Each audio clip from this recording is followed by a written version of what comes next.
បាទសូមជំរាបសួរប្រិមិត្តដែលចូលចិត្តស្ដាប់រឿងនៅក្នុង Channel និទានរឿងទាំងអស់គ្នាថ្ងៃនេះគឺខ្ញុំមានរឿងថ្មីមកមួយទៀតហើយដែលនិយាយអំពីនារីម្នាក់បានស្លាប់រួចក៏បលឹងរបស់នារីនឹងឲ្យបងម្ចាស់ផ្ទះម្នាក់ហើយនឹងមិត្តភ័ក្តិគាត់នឹងជួយដើររកសពនារីនឹងអញ្ចឹងបើយើងចង់ដឹងរឿងយើងចូលមកស្ដាប់ទាំងអស់គ្នាចឹងមុននឹងយើងចូលទៅដល់ក្នុងរឿងសូមអ្នកទាំងអស់គ្នាជួយចុច like subscribe និង share ទៅឲ្យមិត្តភ័ក្តិនិងក្រុមគ្រួសារអ្នកទាំងអស់គ្នាបានស្ដាប់លេងកំសាន្តផងតោះឥឡូវយើងកុំអន់យូរយើងចូលមកដល់ស្អែកជារឿងតែម្ដងទៅអញ្ចឹងបើក្បាលរឿងមកគឺមានម្ចាស់ផ្ទះមួយគឺគាត់មានកម្មវិធីផឹកស៊ីជាមួយមិត្តភ័ក្តិរបស់គាត់ដែលនៅស្រុកដែលផ្ទះគាត់នឹងដូចនៅមានថានៅកណ្ដាលវាលស្រែពេកតែវារៀងដាច់ស្រយាលពីគេដែរចឹងគឺគាត់បានហៅមិត្តភ័ក្តិគាត់មកផឹកស៊ីអីសប្បាយជុំគ្នាអីផឹកឡើង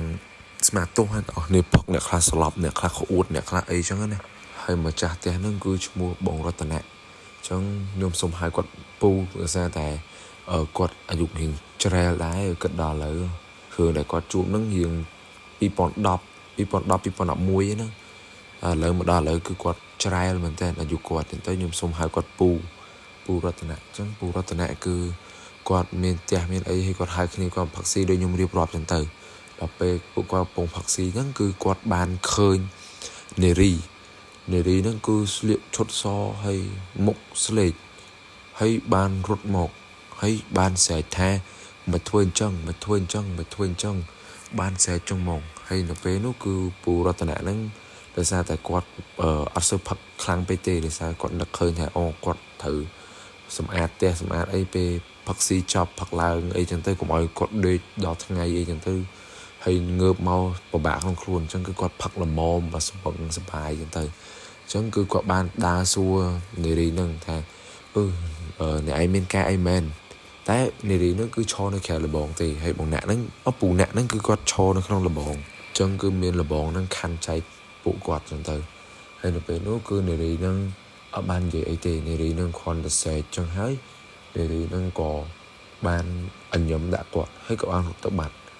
ដល់ហើយគឺគាត់អត់គិតច្រើនទេគឺគាត់បានទៅផឹកស៊ីតទៀតដល់ពេលនោះគឺប្រហែលបាន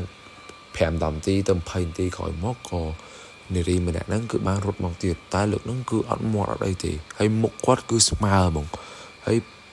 ពូអ្នកហ្នឹងគឺគាត់សួរថាកើតអីមែនមិនបាត់រត់ទៅវិញហើយរត់មកវិញអញ្ចឹងតោះមកនារីម្នាក់ហ្នឹងគឺមុខស្មើហើយឡោះស្លេកហ្មងហើយមើលទៅពូអ្នកហើយអត់មាននិយាយអីទេហើយតោះមកក៏រត់ទៅទៀតដល់ហើយលើកទី3គឺនារីហ្នឹងគឺបានរត់មករកផ្ទះគាត់ហ្នឹងតោះមកក៏គាត់អត់បានចាប់អារម្មណ៍ដែរដោយសារតែវាអត់មានភ្លើងខ្លាំងហ៎ដោយសារតែដឹងហើយយើងផឹកស៊ីទៅផ្ទះយើងនៅស្រុកស្រែផងទៅគឺមានភ្លើងតែលើកន្លែងយើងផឹកស៊ីទេហើយនៅមុខផ្ទះយើងទៅគឺមើលអត់ច្បាស់ហ្មងមើលឃើញតែព្រិលឃើញតែមនុស្សរត់មកតែអត់ដឹងមុខមិនដល់ពេលនោះគឺគាត់បានរត់ទៅរកនារីម្នាក់ហ្នឹងមិនថារត់ទៅរកទេគាត់ដើរទៅសួរទៅហ្នឹងគាត់ប្រចាំង7ដាក់មុខនារីហ្នឹងហើយនារីម្នាក់ហ្នឹងគឺមុខលើកហ្នឹងគឺមានស្នាមកាប់ជ្រៅមែនតើហើយអត់មានឈាមអត់មានអីទេតែខូចស្នាមកាប់ជ្រៅដល់ហើយក៏គាត់បានផ្អើលហើយគាត់រត់ពូអ្នកហ្នឹងគឺផ្អើលរត់ឡើងលើផ្ទះយកហ្មងដល់ពេលផ្អើលរត់ឡើងលើផ្ទះទៅមិត្តភ័ក្តិគាត់ម្នាក់ហ្នឹងក៏ផ្អើលដែរហើយរត់ឡើងលើផ្ទះដែរទៅដល់ព្រឹកឡើងគឺគាត់ហើយនឹងមិត្តភ័ក្តិគាត់ហ្នឹងបានទៅសួរអ្នកភូមិហើយអ្នកភូមិបានប្រាប់ថាមាននារីម្នាក់ដែលត្រូវបានគេធ្វើឃាតប្រហែល2 ខែមុនហ្នឹងទៅហើយ